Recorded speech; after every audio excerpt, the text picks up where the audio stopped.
आज हम कुछ समसामयिक प्रश्नों की चर्चा करेंगे। अगर हम पहले प्रश्न की बात करें तो भारतीय नौसेना ने किस ऑपरेशन के तहत ईरानी जहाज अल कंबर को बचाया है? तो इसका सही उत्तर है ऑप्शन सी, ऑपरेशन संकल्प। अब बात करते हैं ऑपरेशन संकल्प की।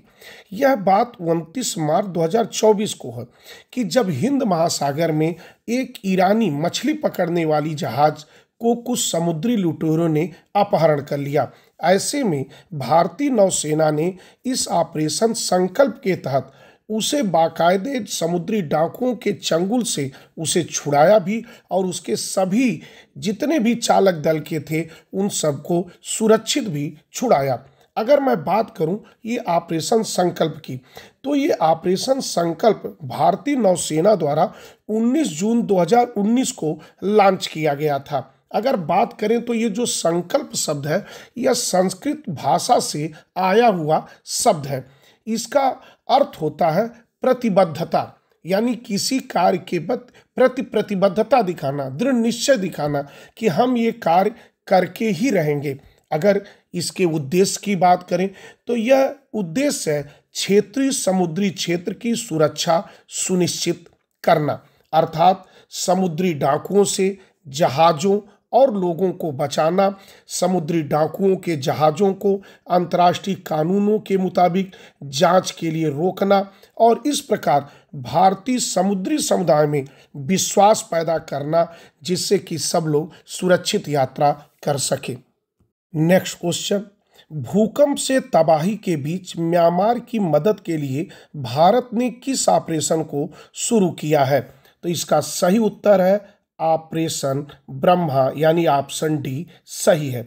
अगर मैं ऑपरेशन ब्रह्मा की बात करूं तो 28 मार्च 2025 को स्थानीय समय अनुसार दोपहर 12:50 पर म्यांमार में 7.7 तीव्रता का विनाशकारी भूकंप आया था, जिसे रिक्टर पैमाने पर 7.7 नापा गया। जो कि आप जानते हैं कि रिक्टर पैमाने में पैमाना केवल 9 तक ही होता है, अर्थात बड़ा ही विनाशकारी भूकंप आया था जिसके कारण वहाँ पर जान माल का अधिक नुकसान हुआ।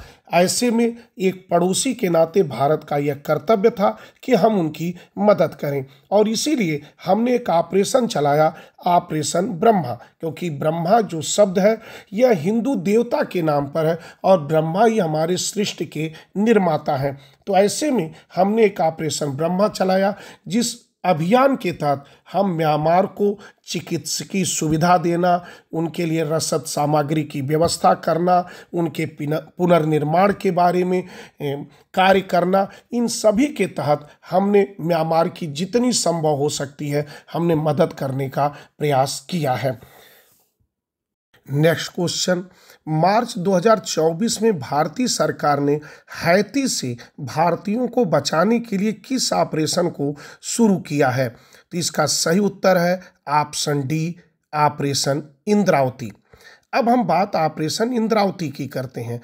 अगर मैं ऑपरेशन इंद्रावती की बात करूं तो यह पिछले साल 2024 की बात है कि हैती में एक गैंग समूह ने सशस्त्र संघर्ष कर दिया और लगभग हैती के 80% भागों को अपने कब्जे में ले लिया और हालात इतने बिगड़ गए कि वहाँ के प्रधानमंत्री को इस्तीफा तक देना पड़ा। लेकिन इसके बाद भी, इस्तीफे देने के बाद भी वहाँ के सशस्त्र संघर्षकर्ता ये बात को नहीं माने। ऐसे में वहाँ पर पूरी तरह से व्यवस्था ठप हो गई। ऐसे में हमारे बहुत से भारतीय वहाँ पर फंसे हुए थे, इसलिए उनको निकालने के लिए हमने ऑपरेशन इंद्रावती चलाया। और ऐसे में ऑपरेशन इंद्रावती के तहत इस हैती के बगल में एक डोमिनिकन गणराज्य था, हमने वहाँ से निकाल कर हैती से अपने भारतीयों को सबसे पहले डोमिनिकन गणराज्य में स्थानांतरित कर दिया। यही था ऑपरेशन इंद्रावती।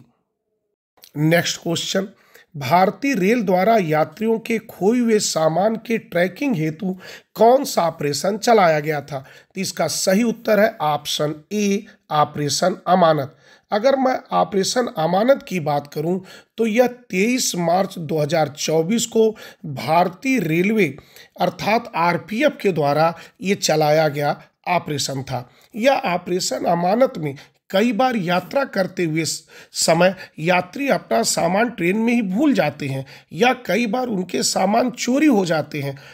इसके लिए कि सामान जो बाद में पाया जाता है या चोरी हुआ सामान जो प्राप्त किया जाता है उसको बाद में रेलवे की एक वेबसाइट पर अपलोड कर दिया जाता है और व्यक्ति कोई भी जो रेलवे से यात्रा कर रहा था कहीं का भी हो वह वेबसाइट पर जाकर अपने सामान की स्थिति देख सकता है और अगर सामान की स्थिति वहां पर पाई जाती है कि उसका सामान पा लिया गया है तो वहां से जाकर अपना सही साक्ष्य देकर अपना सामान प्राप्त कर सकता है। यही था ऑपरेशन अमानत। नेक्स्ट क्वेश्चन, रेलवे सुरक्षा बल द्वारा महिलाओं तथा बच्चों को तस्करों से बचाने के लिए कौन सा ऑपरेशन चलाया गया था? तो इसका सही उत्तर है ऑप्शन सी, ऑपरेशन आहट। अब हम ऑपरेशन आहट के बारे में जान लें। यह ऑपरेशन आहट फरवरी 2022 में रेलवे सुरक्षा बल अर्थात आरपीएफ द्वारा शुरू किया गया मानव तस्करी के खिलाफ एक राष्ट्रव्यापी अभियान था। अगर मैं मानव तस्करी की बात करूं तो आधुनिक समय में यह दास्ता का ही एक रूप है जिसमें लोगों को जबरन या धोखे से शोषण करने के लिए उनका एक जगह से दूसरे जगह परिवहन किया जाता है और अक्सर ये संगठित अपराध होता है और इसी संगठित अपराध को रोकने के लिए यह ऑपरेशन आहट चलाया गया था क्योंकि ऐसे जो तस्कर होते हैं एक जगह से दूसरे जगह महिलाओं और बच्चों को ले आने के लिए वह रेलवे को सबसे सुरक्षित समझते हैं। इसीलिए यह अभियान ऑपरेशन रेलवे सुरक्षा बल द्वारा चलाया गया था।